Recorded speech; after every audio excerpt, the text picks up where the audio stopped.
Bonjour les enfants, c'est Doc. Est-ce que vous avez colorié votre arc-en-ciel cette semaine? Si tu t'es promené dans ton quartier, peut-être que tu as vu des gens qui ont affiché des arcs-en-ciel dans la fenêtre de leur maison. Il y a plusieurs personnes qui ont eu cette initiative-là et peut-être que toi aussi tu y as participé.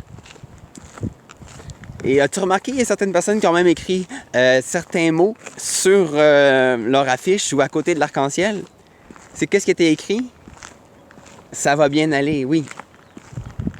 Savez-vous, ça m'a fait penser à un personnage dans la Bible que vous connaissez sûrement et que lui aussi a été enfermé pendant plusieurs semaines. Peut-être que tu t'ennuies dans ta maison, puis je peux comprendre que tes habitudes ont été bouleversées, puis peut-être que tu te cherches des choses à faire. Et le personnage dont je parle, c'est Noé. Noé, lui aussi, a été enfermé pendant plusieurs semaines. Et avec sa famille, ça devait pas être facile. Mais un jour, il a relâché une colombe. Et vous savez, cette colombe-là est partie. Et pendant plusieurs jours, je crois.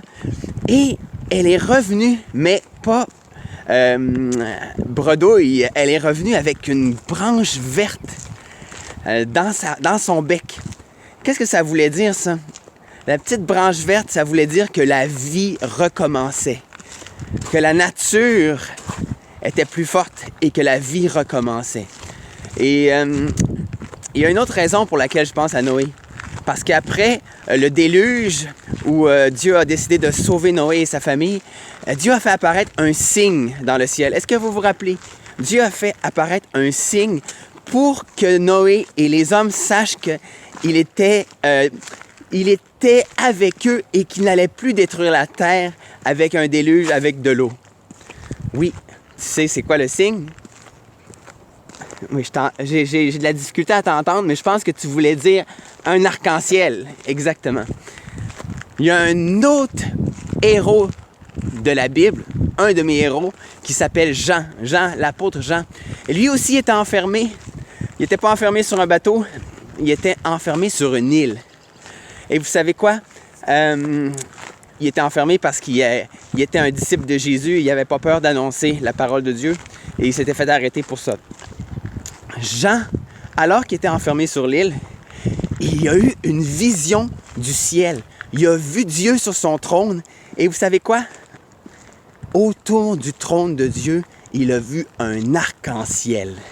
L'arc-en-ciel était fait comme en émeraude. C'était magnifique. Et il a vu les anges qui entourent le trône de Dieu et les créatures dans le ciel qui sont incroyables et qui louaient le Seigneur et qui disaient « Saint, Saint, Saint » est le Seigneur le Tout-Puissant, celui qui était, qui est et qui vient. J'aimerais te demander, est-ce que tu aimerais connaître ce Dieu? Est-ce que tu aimerais le connaître plus? Vous savez, un jour, l'évangéliste Billy Graham parlait à des gens et qui lui ont demandé « Monsieur Pasteur Graham, est-ce que vous vous êtes inquiet pour l'avenir? » Et Billy Graham leur a répondu « Non, moi je suis pas inquiet. Je m'inquiète pas de ce qui va arriver parce que j'ai lu le livre et je sais déjà comment ça finit. » Toi aussi, tu as la parole de Dieu. Tu as la Bible chez toi. Et tu sais comment ça finit. Pour ceux qui aiment Dieu, toutes choses concourent au bien. Toutes choses vont bien aller. Oui, si tu aimes Dieu et que tu crois dans son Fils Jésus, tu peux avoir l'assurance qu'il ne te laissera jamais tomber. Il va être avec toi. Toutes choses concourent au bien de ceux qui aiment Dieu et qui sont appelés selon son dessein, selon sa volonté. Il y a un plan pour ta vie. Tu n'es pas seul. Il ne t'abandonnera pas. Il est avec toi. Alors, je te souhaite de passer du bon temps avec ta famille, passer du temps avec le Seigneur. Et prie avec moi. Seigneur, je veux te connaître. Tu es le Dieu Tout-Puissant. Viens m'aider, viens remplir mon cœur. Viens sauver ma famille, viens sauver mon pays. Dans le nom de Jésus, ton Fils. Amen.